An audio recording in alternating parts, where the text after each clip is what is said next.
It started like an ordinary week. I came home from a long day at work, exhausted but happy to see my wife, Emily, and our soon-to-be newborn child. She was 7 months pregnant, glowing with that kind of beauty only a mother-to-be has. I worked hard to provide for our family, picking up extra shifts, working weekends when I could. Emily didn't have to work while she was pregnant, and I made sure we were comfortable. Life was good, or so I thought. Emily and I had always been close. We had met in college, quickly became inseparable, and had been married for 4 years. I always thought we had a strong relationship. Sure, we had our disagreements like any couple, but we were partners. She was my everything, and I couldn't imagine life without her. It was a Saturday morning when I saw something that made the doubts more than just a feeling in the pit of my stomach. Emily's dad, Dan, came over unexpectedly. He was a no-nonsense guy, direct and honest, but not one to stir up trouble. We'd always gotten along well. But that day, he seemed off. There was something in his eyes, a kind of hesitation, that I'd never seen before. We exchanged pleasantries, and I made coffee for him, like I always did. After we sat down, he cleared his throat, shifted uncomfortably, and then looked me straight in the eye. "Mike," he said, his voice more serious than I'd ever heard it, "I need to talk to you about something. It's not easy to bring up, but I think you deserve to know." I sat there, a chill running through me. Emily was in the other room, humming a tune as she cleaned up, so I knew it wasn't something she could overhear. "What's going on, Dan?" I asked, trying to keep my tone even, but the worry was creeping in. Dan looked at me for a moment before speaking again. "I don't know how to say this, but I'm concerned about Emily. I've been noticing some things, and I think she might be seeing someone else." My stomach dropped. I felt the blood leave my face as the words hit me. I tried to keep my composure, but it was hard. "What are you talking about?" I said, my voice tight. "Emily? No, that can't be true. We're about to have a baby. She's pregnant." Dan shook his head, his brow furrowed in concern. "Look, Mike, I don't know for sure, but I've seen the signs. She's been acting different. She's been more secretive, dodging my questions when I ask about her day, and I even saw her in the car with another man last week." My mind was spinning. I wanted to believe Dan was wrong. Emily couldn't be cheating on me. She was carrying my child. She was my wife. But his words, his concern, they hit me in a way I couldn't ignore. This wasn't some random accusation. This was something he genuinely believed. "I'm not saying you should accuse her, Mike," Dan continued, his voice softer now. "But I think you should keep an eye out. If I'm wrong, then great. But if I'm right, you need to know." I sat in stunned silence for a moment. My head was reeling, trying to process what he had just told me. I thought about Emily, about everything we had, about the future we were about to start as parents. Could she really be betraying me? I couldn't imagine it, but at the same time, I couldn't ignore the nagging feeling in my gut. "Okay, I'll keep an eye out," I said, my voice barely above a whisper. "But I don't know if I can believe this." Dan gave me a reassuring nod, but I could see the worry still in his eyes. "Just be careful, Mike. I'd hate to see you get hurt." When Dan left, I stood by the door for a while, my mind racing. I knew I had to confront Emily, but I didn't know how to approach it. I couldn't just accuse her without evidence. But what if Dan was right? What if everything was falling apart, and I had been too blind to see it? I spent the rest of the day trying to focus on normal things. But everything I did, every task, every conversation with Emily, felt like it was happening through a fog. I couldn't shake the thought that something was wrong. I needed to figure it out. But how? That night, after Emily had gone to bed, I couldn't sleep. The house was silent except for the ticking of the clock, but my mind was anything but quiet. I couldn't stop thinking about what Dan had said. I kept replaying his words in my head. She's been acting different. I thought about the late-night phone calls she'd been receiving. I thought about how she seemed more irritable, how she had been more distant recently. Could it be true? I started to think back to our last few months. Had she been different? Had I noticed anything out of the ordinary?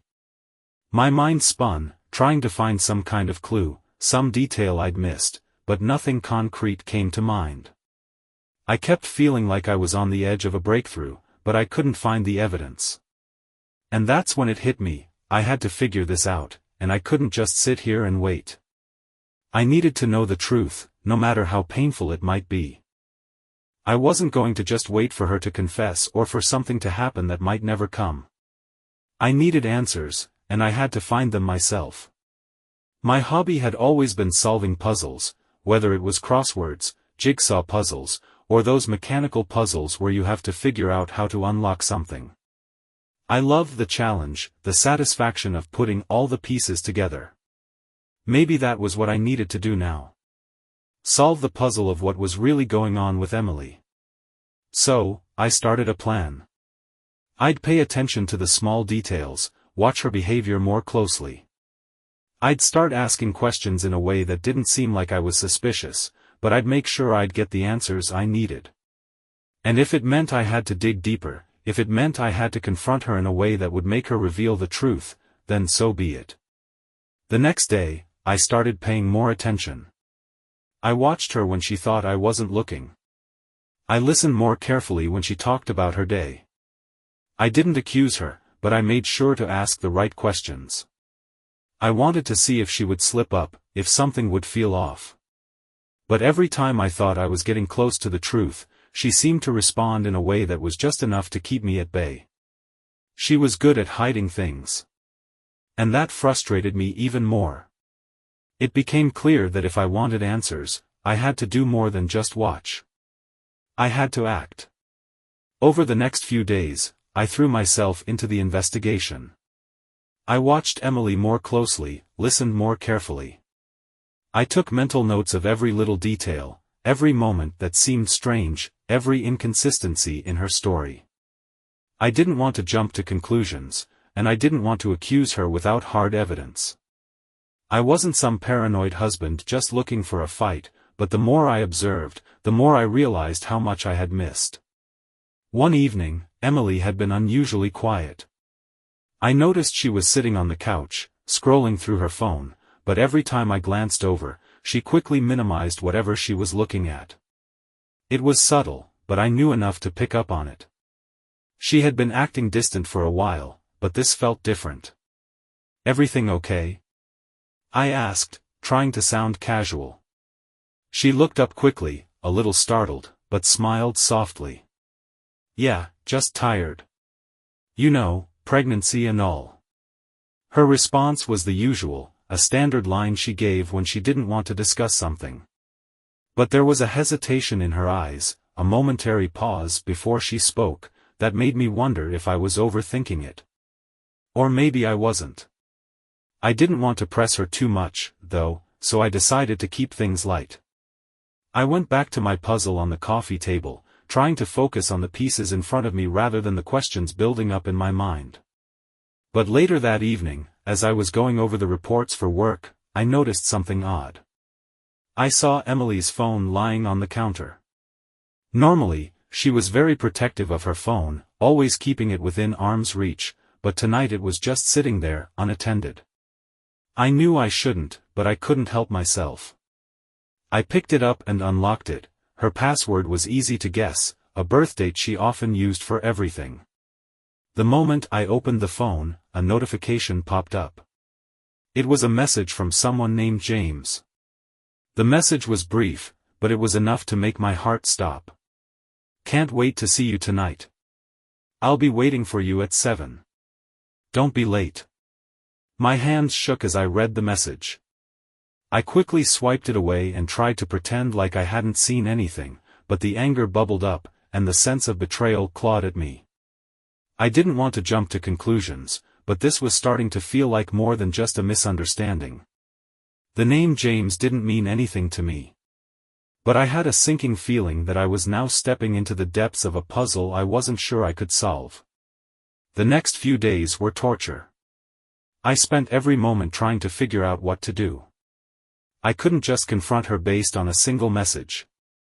If I did, I risked looking like a fool, accusing her without real proof. And that's the last thing I wanted to be, someone who made accusations based on assumptions. I needed more.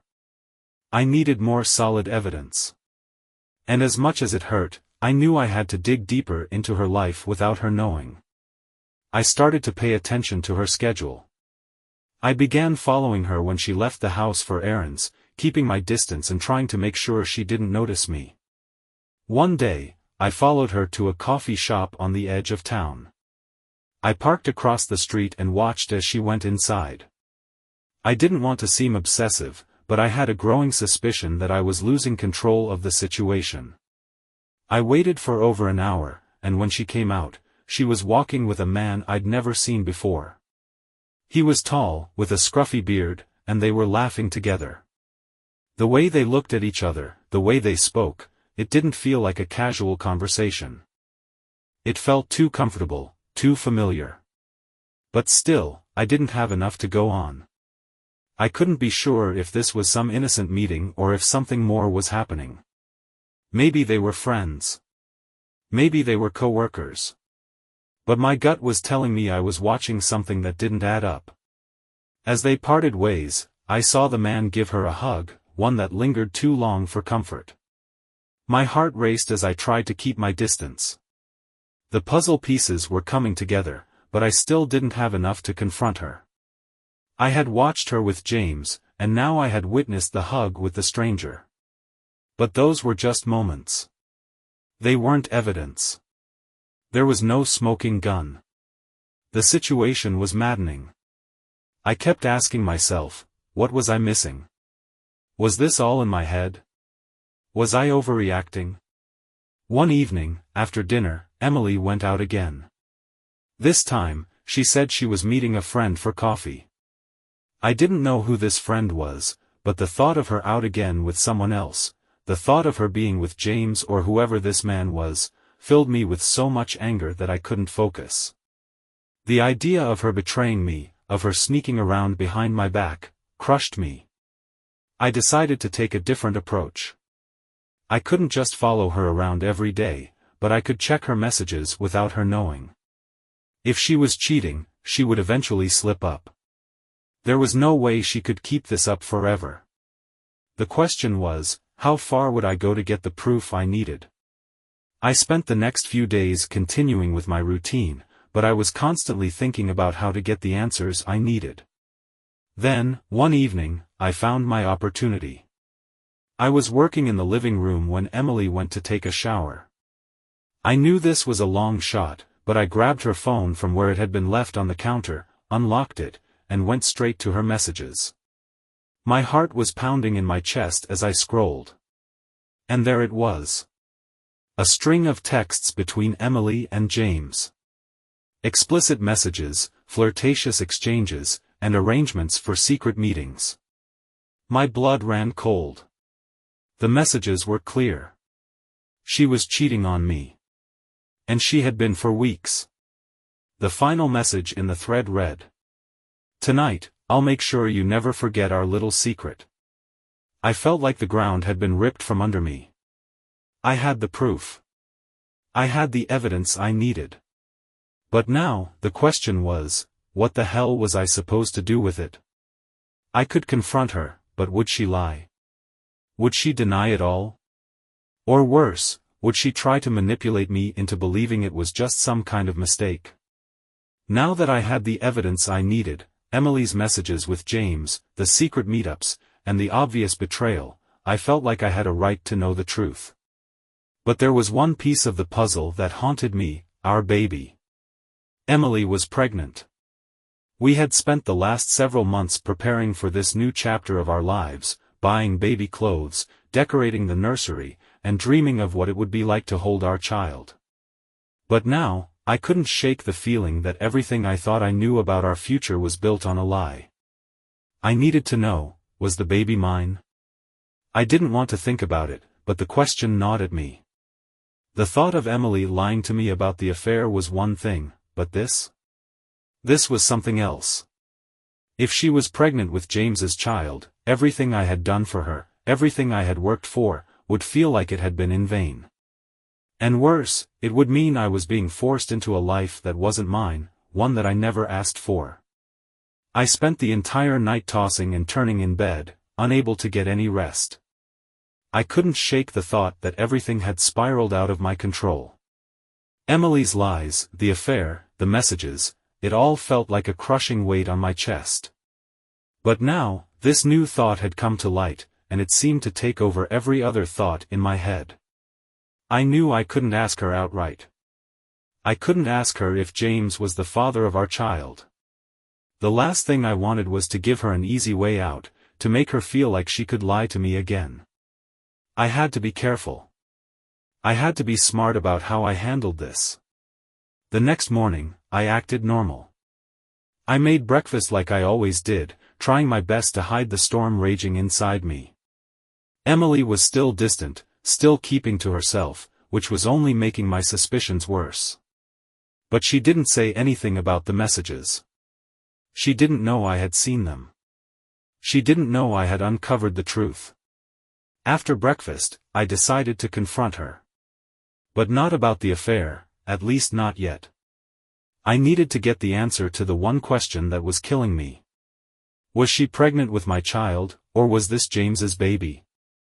I walked into the living room and found Emily sitting on the couch, flicking through a baby name book. She smiled up at me when she saw me, but the smile didn't reach her eyes. "Morning," she said, her voice soft, almost apologetic. "Morning," I replied, trying to sound casual, but my voice wavered slightly. I sat down across from her, not sure how to bring it up, not sure if I was ready to hear her answer. I could feel the tension building in my chest. Every word felt like it was leading me closer to the moment where everything would unravel. I took a deep breath and spoke carefully, watching her reaction. "I've been thinking a lot about everything lately," I began. "About the baby, about us." Emily looked up from the book, and I could see the slight panic in her eyes, the subtle way she stiffened. She wasn't prepared for this conversation. I could tell. "What about it?" she asked, her voice wavering a little. I leaned forward, my hands clenched tightly. I need to know something. And I need you to be honest with me." Her face paled slightly, but she didn't say anything. I swallowed hard, the words finally spilling out. "Is this baby mine? Or, is it James's?" I watched her carefully, her reaction more important than anything she could say. For a long moment, she just stared at me, her lips parted in shock, as if she couldn't believe I was asking her this question. And then the realization hit me, she didn't have a good answer. "Mike, I don't know what you mean," she said, her voice shaky now, the tears welling up in her eyes. "This is our baby. You're the father. Please, you have to believe me." I couldn't tell if she was lying or telling the truth. Her voice cracked, but that didn't mean anything. She could be emotional because I was confronting her, or she could be emotional because she was being caught. "I need you to look me in the eye and tell me that," I said, my voice stern now, cutting through the silence. "Tell me that this baby is mine, and not James's." She broke down then, tears flooding her face. She dropped the book she had been holding and buried her face in her hands. "Mike, I swear to you, it's yours," she sobbed. "I made a mistake, but it was just that, a mistake. I didn't mean for it to happen, but I love you. I love you, Mike. It's yours, I promise." I could see the desperation in her eyes, the way she was pleading for me to believe her. But her words felt hollow. Why was she so desperate for me to believe her now? Why hadn't she told me everything before? "I need to know for sure," I said quietly, more to myself than to her. "I need to know the truth, Emily." I can't live like this anymore. She fell silent, her face red from crying. She wiped her eyes, taking a deep breath. I'll go to the doctor. I'll get a paternity test if that's what you want. But I'm telling you, Mike, it's yours. It's always been yours. I felt like I had been punched in the gut. My heart was pounding, and every part of me wanted to believe her, wanted to trust her again. But how could I? How could I trust her when she had lied to me for months, when I had found the evidence of her affair? I nodded slowly, the anger and frustration building again. We'll get the test, I said, my voice cold. Then I'll know for sure. Later that day, Emily went to make an appointment with the doctor. I stayed behind, alone in the apartment, pacing back and forth. My mind was spinning. I couldn't shake the feeling that something was off, that something wasn't right. The questions, the doubt, they were killing me. And then I thought of something else. A way to get the truth, something I hadn't done yet. If I wanted to find out the real truth, if I wanted to stop wondering, I needed to dig deeper. I needed more than just a paternity test. I needed more evidence. I wasn't going to let this go, not until I had everything I needed to confront her and end this once and for all. The next few days dragged on. Emily went to the doctor for the paternity test, and I was left with nothing but time and a growing sense of uncertainty. I couldn't stop thinking about everything, the messages from James, the strange distance between Emily and me, the secretive behavior I had ignored for so long. I wanted to believe her, I really did. But how could I? How could I trust her after everything? I spent my time in a haze, trying to keep busy, but I couldn't shake the feeling that the ground beneath me was crumbling. Emily tried to reassure me, to show me affection like nothing had changed, but her touch felt different now. The warmth in her eyes was gone, replaced by a quiet desperation that I couldn't understand. The day after the paternity test, Emily came back home, her face pale, her eyes avoiding mine. I had been pacing the living room for the past few hours, waiting for her, bracing myself for whatever news she had to bring. When she walked in, she didn't speak at first. She just closed the door behind her and stood there, her back turned to me. Emily, I said, my voice thick with anticipation and anxiety. Tell me. I need to know the truth. She didn't move. I could hear her breathing, shaky and uneven, and I could feel my chest tighten with fear. This wasn't the same as before. There was no comfort, no reassurance. The silence between us was suffocating. Finally, she turned to face me, and the look on her face said it all. Her eyes were red from crying, her lip trembling. But there was something else in her eyes now, fear. Real fear. It's not yours, she whispered, almost too quietly for me to hear. The words hit me like a physical blow. I couldn't breathe. My vision blurred for a moment, and the room seemed to spin. I staggered back, my hand gripping the edge of the couch to steady myself. What? I choked out, my throat tightening. What do you mean? I'm sorry, Mike. I should have told you earlier. The baby, it's James's, she said, her voice breaking as the truth spilled out. I didn't want this to happen. I never meant for things to get so out of hand. But I was confused, and I made a mistake. I never thought it would turn into this. I felt like I had been punched in the gut. I couldn't breathe. My whole body went numb. The world around me felt like it was crumbling. Everything I had worked for, everything I had believed in, it was all a lie. Why, Emily? Why would you do this? The words came out in a hoarse whisper. You were carrying my child, and you slept with him. You lied to me. All this time, you lied. She collapsed onto the couch, her face in her hands, her sobs echoing through the room. I'm so sorry, Mike. I was scared. I didn't know what to do. I thought I could fix things, but it just got worse. I didn't mean for it to go this far. I stood there, frozen, trying to process the magnitude of what she had just confessed. I couldn't move. I couldn't think. I just stared at her, my mind reeling with the implications of everything she had just said. For hours, we didn't speak.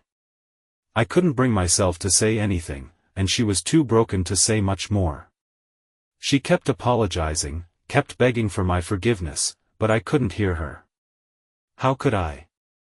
How could I forgive someone who had betrayed me in the worst way possible? I had a child on the way, a future that I had built, and now, it felt like all of it was collapsing in front of me. The dream of a family, of the life we had planned, it was all shattered. And as much as I wanted to scream at her, as much as I wanted to lash out in anger and frustration, I knew I needed to think. I needed to take a step back and figure out what to do next. I didn't trust her anymore. The foundation of everything we had was broken, and no amount of apologies would ever make it right. Later that night, I went to my workshop. I had always loved puzzles, the challenge of figuring out how pieces fit together, how things could be fixed. But now, nothing felt fixable. There was no puzzle to solve that could repair this. But as I sat down at my workbench, I found my mind wandering to something else. If I couldn't fix my relationship with Emily, maybe I could fix something else, my own way forward. I didn't know what that would look like yet, but I couldn't just sit in the wreckage of my own life. I had to move on. I spent the rest of the evening working on an old mechanical puzzle I had been meaning to finish. It was a small, simple one, but it felt good to focus on something other than the storm that had consumed my life. Slowly, I started to rebuild my own sense of control, but it wasn't about fixing my marriage. It was about fixing myself. The next day, I knew I couldn't live in the same house as Emily anymore. I couldn't stay under the same roof with her knowing everything she had done. I told her I was leaving. I told her I needed space. I wasn't sure if I was going to come back, but I knew that I couldn't stay and pretend everything was okay. "I'll leave," I said, my voice steady, but the words felt like poison on my tongue. "I can't live here anymore. Not after everything you've done." Emily begged me to stay, to work through it, but there was nothing left.